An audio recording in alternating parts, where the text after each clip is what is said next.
साथियों, कल पश्चिमी बंगाल में हुई रेल दुर्घटना में 15 से ज़्यादा लोगों की मौत हो चुकी है, 60 से ज़्यादा लोग घायल हैं। और हमारे रेल मंत्री अश्विनी वैष्णव जी मोटरसाइकिल पर बैठकर घटनास्थल पर जा रहे हैं और अपनी वीडियो बनवा रहे हैं। सोशल मीडिया पर वीडियो घूम रही है, ठीक उसी तरह जैसा बालासोर इंसिडेंट में वो भारत माता की जय और वंदे मातरम के नारे लगा रहे थे। दिखा रहे हैं कि हम कितने संवेदनशील हैं इस देश में हो रही ट्रेन एक्सीडेंट के प्रति। लेकिन इस इंसिडेंट ने जो पश्चिमी बंगाल में हुई है, जिसमें 15 हमारे देश के नागरिकों की अकाल मृत्यु इन्हीं जैसे रेलवे मंत्री के कारण हुई है, उसके पीछे भाजपाइयों का पूरा नेक्सस बेनकाब हो गया है। मैं दिखाऊंगा कि आपको किस तरीके से जानबूझकर इस देश के नागरिकों को मौत के मुंह में धकेला जा रहा है, अपने पूंजीपति मित्रों को इस देश का रेलवे नेटवर्क बेचने के लिए, रेलवे को बदनाम करने के लिए जानबूझकर ये सारे षड्यंत्र किए जा रहे हैं, ताकि इस देश की जनता को लगे कि इस देश के सरकारी कर्मचारी जो रेलवे विभाग में कार्यरत हैं वो निकम्मे हो गए हैं, निठल्ले हो गए हैं, काम नहीं करते हैं, नज़रअंदाज करते हैं। इसलिए इसको प्राइवेट हाथों में देने की ज़रूरत है। प्राइवेट हाथों में जाएंगे, अडानी का डंडा चलेगा, ऑटोमेटिकली नई ट्रेन भी आएंगी।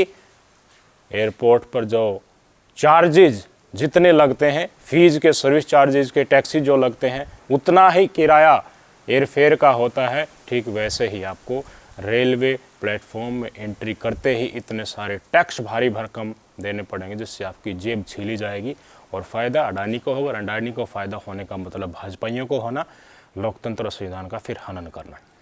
आज मैं आपको दिखाना चाहूँगा कि कल जो ट्रेन की इंसिडेंट हुई है पश्चिम बंगाल के न्यू जलपाईगुड़ी के नज़दीक, कंचनजंगा एक्सप्रेस को पीछे से एक मालगाड़ी ने ठोक दिया। इसमें जो पीछे से मालगाड़ी आ रही थी तो उसमें एक पायलट और को पायलट थे, इन दोनों की घटनास्थल पर मृत्यु होगी। कंचनजंगा एक्सप्रेस के पीछे जो गार्ड का डिब्बा होता है उसमें भी गार्ड था, उसकी भी मृत्यु होगी, और इसमें यात्री थे, उनकी मृत्यु हुई है। 60 से ज़्यादा लोग घायल हैं।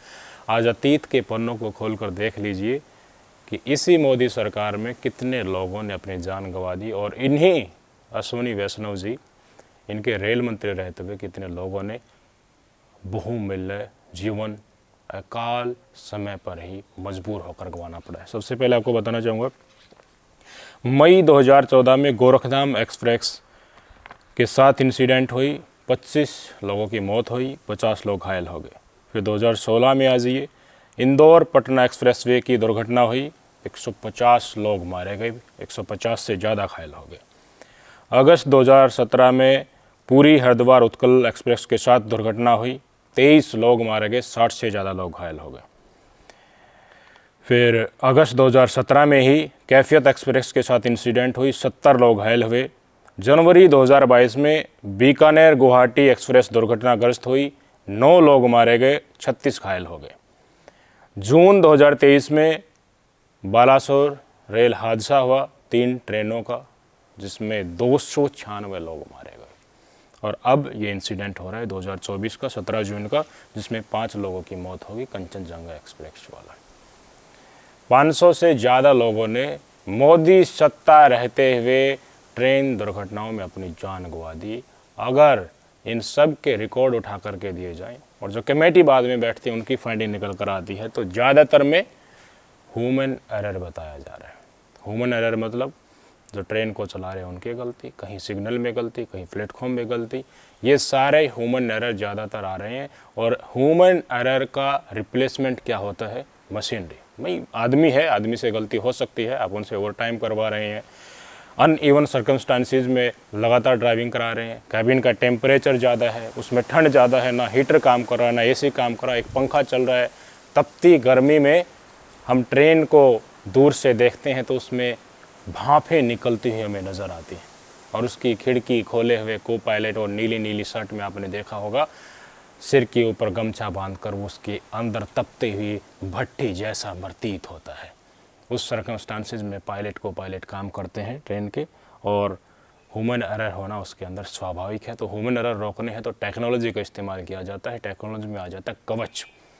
कवच जिसका व्याख्यान मोदी सरकार के रेल मंत्री अश्विनी वैष्णव जी वीडियो जारी करके पिछले दिनों कर रहे थे कि एक ट्रेन आगे से आई या पीछे से आई, खड़ी हो या दूसरी चल रही हो या दूसरी खड़ी हो या अब आगे वाली चल रही हो, किसी भी कीमत पर ऑटोमेटिकली ब्रेक लग जाएंगे, इंसिडेंट हो ही नहीं सकता। तो बेसिकली सामने लोको खड़ा है और हम लोग जब जाने की कोशिश किए ऑटोमेटिकली इसने ब्रेक अप्लाई कर दिया। कवच ने ब्रेक अप्लाई कर दिया।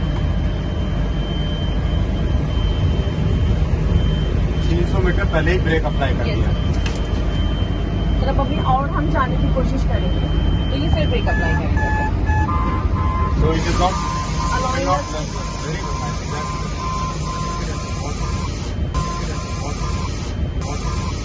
अभी नहीं चलता सर, अभी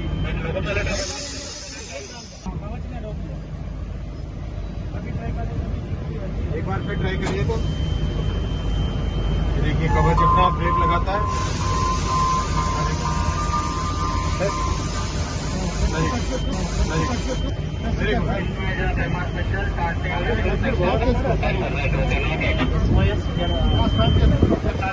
वंदे भारत को हरी झंडी दिखाई जा रहा है, ट्रेनें चलाई जा रही हैं, पैसेंजर्स ट्रेन में भीड़ इतनी है कि पैर रखने की जगह नहीं, लोग बाथरूम में ट्रैवल कर रहे हैं। लेकिन इनको बुलेट ट्रेन चलानी है, इनको वंदे भारत एक्सप्रेस चलानी है, मोदी जी से हरी झंडी दिखवानी है, ये दिखाना है कि क्रांतिकारी बदलाव हो रहा है। लेकिन हकीकत क्या है, इस देश की जनता की औकात ही नहीं है वंदे भारत ट्रेन में। वंदे भारत का भी जिक्र करूँगा, लेकिन अब कवच का जिक्र आया है। ह्यूमन एरर का रिप्लेसमेंट मशीनरी हो सकती है, उस कवच के बारे में सबसे पहला टेंडर जारी किया गया वर्ष 2021 में कि 3000 किलोमीटर के लिए भाई साहब इस कंपनी को हमने टेंडर दे दिया, कवच लगाया जाएगा। कवच लगाने के लिए 1 किलोमीटर के ऊपर 50 लाख रुपया खर्चा होता है। इसी साल फरवरी में संसद सदन में पूछा गया अश्विनी वैष्णव जी से सवाल राज्यसभा में कि देखिए कितने किलोमीटर पर कवच इंस्टॉल हो चुका है, क्योंकि पिछले साल का बालासोर का इंसिडेंट एक भयानक हादसा था, 296 लोगों ने अपनी जान गंवाई, बड़ी संख्या में 1200 से ज़्यादा लोग घायल हो गए। तो सवाल उठा संसद में, पूछा गया तो रेल मंत्री ने जवाब दिया कि अब तक 1500 किलोमीटर की डिस्टेंस पर ही कवच लगा है। 1500 किलोमीटर। रेलवे नेटवर्क की लंबाई कितनी है हमारे देश में? 70,000 किलोमीटर, यानी कि 2%, सिर्फ 2% रेलवे नेटवर्क के ऊपर कवच लगाया गया है। मतलब इस देश के रेलवे नेटवर्क की सेफ्टी, और जो इंसिडेंट बालासोर में हुआ और जो इंसिडेंट कल हुआ कोलाइजन का, उसकी इंसिडेंट तो अभी 98% रेलवे ट्रैक पर आज भी बनी हुई है। लेकिन इनको वंदे भारत चलानी है, कोच एक्स्ट्रा एक ट्रेन से हटाकर दूसरी वंदे भारत में डालकर उनको मोदी जी के द्वारा बार बार हरी झंडी दिखानी है। लोगों को ज़रूरत है पैसेंजर ट्रेन में जनरल डिब्बे, स्लीपर डिब्बे और ऐड करने की, लेकिन उसकी तरफ ध्यान नहीं दिया जा रहा। लोग टॉयलेट के आगे पसर करके, सीट के नीचे लेट करके यात्रा करने को लेकर मजबूर है। आम जनता ही नहीं, हमारे सैनिक भी जब छुट्टियाँ आती हैं तो करंट में टिकट नहीं मिलती है, सड़ते हुए बाथरूम और वॉश बेसिन के नीचे बैठकर वो ट्रैवल करते हैं, खिड़की के नीचे बैठकर ट्रैवल करते हैं। अब बताया जा रहा है कि ये इंसिडेंट जब सामने आई है तो रेलवे मंत्री अश्विनी वैष्णव जी ने कहा कि हम प्रति साल 7 से 8,000 किलोमीटर कवच इंस्टॉल करेंगे। मान लीजिए, इन्हीं की बातों को मान लीजिए, लेकिन सत्यता इतनी नहीं है। इसी साल के बजट में देखें 2024 में 710 करोड़ रुपये आवंटित किया गया था। 710 करोड़ आवंटित करना मतलब 1420 किलोमीटर में एक साल में कवच लगना, क्योंकि 50 लाख रुपए 1 किलोमीटर के लिए लगता है। तो हकीकत ये है, अब ये कह रहे हैं कि हम सोचेंगे 7 से 8,000 किलोमीटर इंस्टॉल करना, लेकिन हकीकत है कि 710 करोड़ रुपए एक साल भर के लिए आवंटित कर रहे हैं। एक साल में मान लीजिए 1500 किलोमीटर कवच इंस्टॉल कर देते हैं तो कितने लगेंगे? 1500 किलोमीटर एक साल में लगने हैं, 70,000 किलोमीटर टोटल लेंथ है, तो भाई साहब 60-65 साल तो यूं ही लग जाएंगे कवच को 100% इंस्टॉल होने में। और ये कह रहे हैं कि अब हम 7 से 8,000 किलोमीटर हर साल करेंगे तो 10-12 साल तो इसमें भी लग जाएंगे। मतलब इस देश के यात्रियों की जान राम भरोसे। अगर वंदे भारत को झंडी दिखाने के अलावा इन्होंने सुरक्षा के ऊपर ध्यान दिया होता तो हमारी ये 15 लोग न मरते, हमारे ये 296 लोग न मरते। इससे पहले रेलवे इंसिडेंट हुई हैं, टकराई हैं गाड़ियाँ, वो घटनाएं नहीं होती। आज ये ज़रूरी हो जाता है कि इतिहास में क्या क्या हुआ है वो सारी चीज़ें मैं आपको बताऊं, और कितने लोग मारे जा सकते हैं। दुर्घटना तो कितनी बड़ी हो सकती है। कल जो इंसिडेंट हुआ उसमें मालगाड़ी ने टक्कर मारी, मालगाड़ी की जगह अगर सवारी गाड़ी होती तो क्या होता। हुआ है अतीत में ऐसा और आगे भी होने की संभावनाएं हैं। 1981 में एक ट्रेन बागमती नदी में गिर गई बिहार में, 750 लोग मारे गए। 750। आप कहोगे कि ये तो कवच से संबंधित नहीं है, तो कवच वाले इंसिडेंट ही बता देता हूँ जिसमें कोलिजन हुई है। 1995 में फिरोजाबाद के पास पुरुषोत्तम एक्सप्रेस और कालिंदी एक्सप्रेस टकरा गई, 305 लोग मारे गए। 305 ट्रेन कोलिजन में। कितना भी बड़ा नंबर हो सकता है ट्रेन कोलिजन में, असंख्य लोग मारे जा सकते हैं। 1998 में जम्मू-तवी सियालदे एक्सप्रेस पंजाब के खन्ना के नज़दीक फ्रंटियर गोल्डन टेम्पल मेल के 3 पटरी से उतरे डिब्बों से टकरा गई, 212 लोग मारे गए 1998 में, कोलिजन का इंसिडेंट। 1999 में ब्रह्मपुत्र मेल और अवध असम एक्सप्रेस टकरा गई, 285 लोग मारे गए। 2010 में ज्ञानेश्वरी एक्सप्रेस पटरी से उतरी और सामने से आई मालगाड़ी से टकरा गई, 148 लोग मारे गए। क्या दिखाते हैं? सुरक्षा यात्रियों की आज भी राम भरोसे है। अगर कवच इंस्टॉल किया जाता, मान लीजिए उस समय पर तकनीक नहीं थी, लेकिन आज तो ये विश्वगुरु बनने का दावा करते हैं ना। मोदी जी कहते हैं कि हम ही हैं जो हैं, हमसे नीचे को सब कुछ है। ऊपरली सीढ़ी पर तो हमारी पार्टी और हमारे नेता ही हैं। विश्व प्रसिद्ध और विश्व में सबसे बड़ा देश को तो हम ही बना सकते हैं। तो कवच इंस्टॉल होने में क्यों 60-70 साल लगेंगे? और अब आप झूठ बोल रहे हैं कि 7-8 हज़ार किलोमीटर हम 1 साल में कर देंगे, तो 10-12 साल तो तब तक भी लगेंगे। क्या इसके बीच क्या गारंटी है इंसिडेंट नहीं होंगी? क्या गारंटी है मानवीय भूल नहीं होगी? पिछले 10 साल से आप कौन सी नौटंकी कर रहे थे, कहाँ नाच रहे थे? इजराइल से पेगासस तो मंगा सकते हैं, लोकतंत्र को ख़त्म करने की कोशिश तो कर सकते हैं, लेकिन ऐसी ही टेक्नोलॉजी सुरक्षा के लिए अगर इंपोर्ट करनी पड़ जाए, तत्काल रूप से सुरक्षा के लिए ज़रूरी हमारे देश के नागरिकों के लिए, उसके ऊपर ध्यान नहीं देंगे। सोचो। और अब जब ये इंसिडेंट सामने आ रही है, कल की इंसिडेंट वेस्ट बंगाल से, तो भाई साहब इनका नेक्सस बेनकाब हो गया। हर टेलीविज़न में प्राइम टाइम होता है, एबीपी न्यूज़ में होता है, जी न्यूज़ में होता है, आज तक में होता है, बुलाया जाता है ना गेस्ट को। अगर स्वाति मालीवाल का केस होता है तो सारे टूट पड़ते हैं कि हमें भी लाइन पर लो, हमें भी लाइन पर लो, हमें भी बात बोलना है। कल भारतीय जनता पार्टी ने अपने स्पोक्स पर्सन रेलवे दुर्घटना के टॉपिक पर डिस्कस करने के लिए भेजने से मना कर दिया। राजदीप सरदेसाई ने ट्वीट करके ये जानकारी दी, आपकी स्क्रीन पर उनका ट्वीट देख लीजिए। मतलब जहाँ ये फंस रहे हैं वहाँ पर टेलीविज़न के ऊपर बुलाने के बाद भी नहीं आएंगे, बोलेंगे भी नहीं। यही तो है मोदी जी के द्वारा बनाया गया नया भारत। अगर आप आंदोलन करते हैं, आपकी मांगे हैं, अगर नीट परीक्षा लीक हुई है, हमारे बच्चों के साथ धोखा हुआ, तो शिक्षा मंत्री कहते नहीं, कहीं कोई परीक्षा लीक नहीं हुई, ये खबरें झूठी हैं। किसान कहते हैं कि हमारी मांगे जायज़ है, हम गर्त में जा रहे हैं, किसान आत्महत्या कर रहे हैं, एमएसपी दो। नहीं, किसान बिल्कुल सही है, तुम किसान नहीं हो, किसान तो खेत में काम कर। महिला पहलवान करेंगे, गलत है, हमारे साथ गलत हुआ है, निष्पक्ष होना चाहिए, चुनाव करवाइए, अच्छे से करवाइए, ट्रांसपेरेंसी लाइए, हमें न्याय दिलाइए, एफआईआर दर्ज करिए। नहीं, सुप्रीम कोर्ट में जाके न्याय मिलता है, वहाँ जाकर एफआईआर दर्ज होती है। ब्रजभूषण शरण सिंह कुर्सी के ऊपर बैठा होता है, उनके बेटे को यहीं भाजपा फिर से टिकट देती है।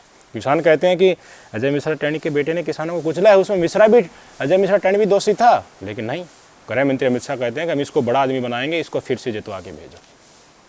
यही तो भाजपाइयों की नए भारत की पहचान है और क्या है, और यही इस बार भी देखने को मिल गया। क्या डर है, जाकर बताओ ना। संदीप चौधरी कुछ ज़्यादा कड़े क्वेश्चन पूछता, फैक्ट्स आपको दिखाता, आपकी पोल पट्टी खोल के बताता कि 2% रेलवे नेटवर्क पर ही अभी कोच इंस्टॉल हुआ है। आप तो झुंझुना वंदे भारत का यूं ही झुठला रहे हो, और उसी रेल मंत्री जो पहले से काबिज था, उसी के कार्यकाल में बालासोर जैसे इंसिडेंट होते उसी को फिर से बना देते हैं। क्या मनसा है आपकी? क्या पक रहा है नीचे ही नीचे? क्या पूंजीपतियों को ट्रेन नेटवर्क पूरा बेचने का लिए जो फाइलें तैयार हो रही हैं, जो काम हो रहा है, उसको अश्विनी वैष्णव को पता है, और उन्हीं के सहारे ही अडानी को सारा नेटवर्क बेचना है, क्योंकि इसमें काफ़ी मुनाफा हो सकता है आगे भविष्य में जा करके।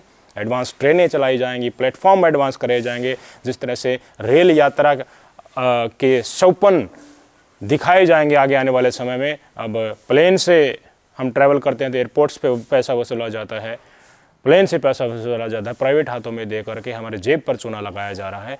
क्या इसी तरह रेलवे नेटवर्क में होने वाला है? टेलीकॉम भी तो यही किया, पहले अपने पूंजीपति मित्रों को दिखाया कि जियो फ्री, और अब वही मंथली रिचार्ज और 3 महीने का रिचार्ज आसमान छू गया है। रिचार्ज न करवाओ तो इनकमिंग बंद कर देते हैं, आउटगोइंग बंद कर देते हैं, लेकिन पहले तो ऐसा नहीं था। ग्रामीण इलाकों में लोग ऐसे हैं कि 6-6 महीनों तक उन्हें रिचार्ज नहीं करा रहे, अब सिम बंद हो जा रहा है, क्या करें? फिर नहीं ले आते हैं, कोई ऑफर मिलता है तो। आज हालत यही हो गई है और यही इन लोगों की प्लानिंग है। ये रेलवे नेटवर्क को फिसड्डी करके, इसको बर्बाद दिखा करके कि नहीं सरकारी हाथों में तो ये चल ही नहीं सकता, पूरे षड्यंत्र के तहत अडानी को बेचने की प्लानिंग हो सकती है इनकी। एक ट्वीट दिखाना चाहूँगा, आपकी स्क्रीन पर देख ली। इस इंसिडेंट के बारे में एनआई ने ट्वीट किया, फोटो लगाई रेल मंत्री अश्विनी वैष्णव जी की और बैकग्राउंड में मोदी जी की फ़ोटो थी। ये ट्वीट लोगों के सामने आ गया, तो जैसे ही आया तो भाजपा वालों को पता चल गया होगा, बात ऊपर पहुंची होगी कि अश्विनी वैष्णव के पीछे मोदी जी का फ़ोटो है। तो भाई साहब, हरी झंडी दिखाने में तो मोदी जी का होना चाहिए, लेकिन बदनामी जब हो जाती है, जो श्रेय लेने का कुछ बड़ी इंसिडेंट हो जाती है, लोग मारे जाते हैं, तो मोदी जी का फ़ोटो क्यों हटवा दिया फ़ोन करके। उसके बाद आपकी स्क्रीन पर देख लीजिए, अश्विनी वैष्णव का फ़ोटो बदल दिया, जो मोदी जी का बैकग्राउंड में था वो हटा दिया। यही तो करते हैं ये लोग। जब तक वैक्सीन लगवाई जा रही है तब तक मोदी जी का फ़ोटो सर्टिफिकेट के ऊपर आएगा, और जब उसी वैक्सीन से लोग मारे जाएंगे तो वैक्सीन सर्टिफिकेट से मोदी जी का फ़ोटो हट जाएगा।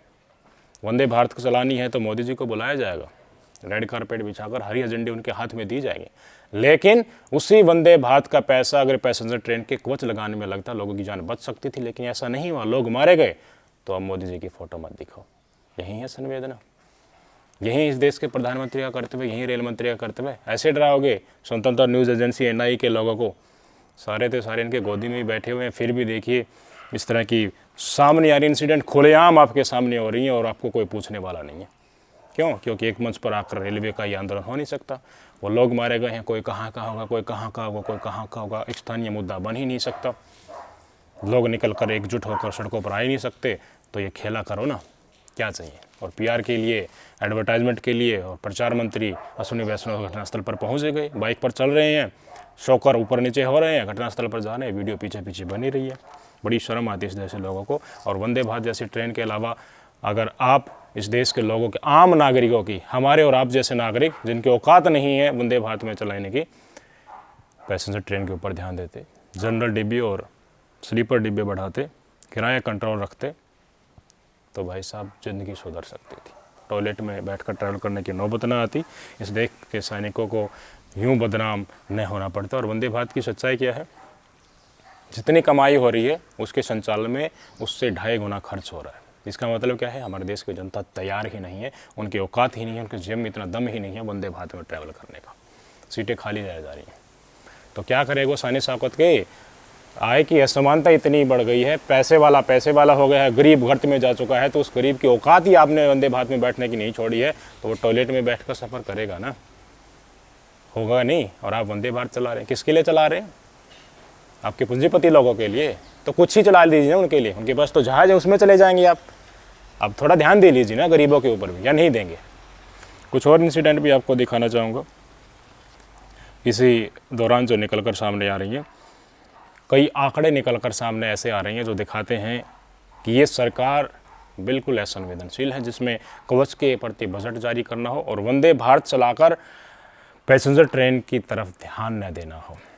सफाई कर्मचारी प्राइवेटाइज किए गए रेलवे में, तो उनको बार बार ये दिखाने की कोशिश की गई इन्हीं के मीडिया नेटवर्क के द्वारा कि देखिए जब से ये कर्मचारी आ रहे हैं तो पानी की पूर्ति खूब हो रही है, पानी डाल दे रहे हैं। पहले पानी नहीं डालते थे और साफ सफाई नहीं करते थे। लेकिन अगर एक सरकारी कर्मचारी काम नहीं करता है तो there are lot of ways to oblige him, उसके ऊपर दबाव डालाकर डिसिप्लिन से काम करवाया जा सकता है। हमारे देश के सैनिक भी तो करते हैं, जज्बा होता है उनमें, वो जज्बा पैदा कीजिए। अब किसने रोका है? वो जज्बा पैदा करना सरकार का कर्तव्य होता है, नियम कायदे कानून बनाने होते हैं। यही सरकारी कर्मचारी जो प्राइवेट जैसे कर रहे हैं काम, वैसा भी कर सकते हैं। काम ही इतने ज़्यादा आप कम लोगों से इतना ज़्यादा ओवरलोड करवाओगे तो इसी तरह की इंसिडेंट निकल कर सामने आएंगी। रेलवे में लाख वैकेंसी खाली पड़ी है, क्यों नहीं भरते उनको? क्योंकि भर दिए तो देश के लोगों को रोज़गार मिलेगा, आत्मनिर्भर होंगे, पूरी पीढ़ी सुरक्षित हो जाएगी, पढ़ेंगे लिखेंगे और आवाज़ उठाएंगे, लोकतंत्र को जानेंगे, संवैधानिक हक मांगेंगे। इसलिए आप नौकरी नहीं दे रहे ना, सारा जाल है, नेक्सस है इन लोगों का, आपको भी समझ लेना चाहिए।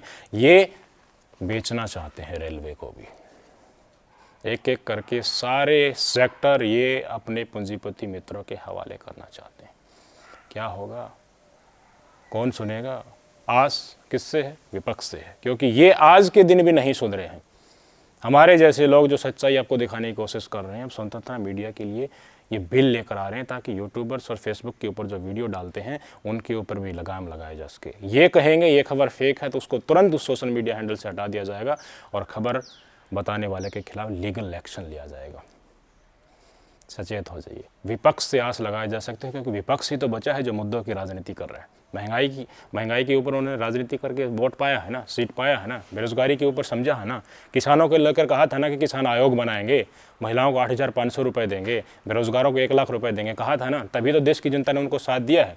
अब यात्री सुरक्षा को लेकर भी मैनिफेस्टो में विपक्ष को ये अपना पॉइंट डालना चाहिए। यही निवेदन हम और आप लोगों के माध्यम से विपक्ष से करना चाहेंगे। सत्ताधारी पार्टी इसकी तरफ ध्यान नहीं देगी।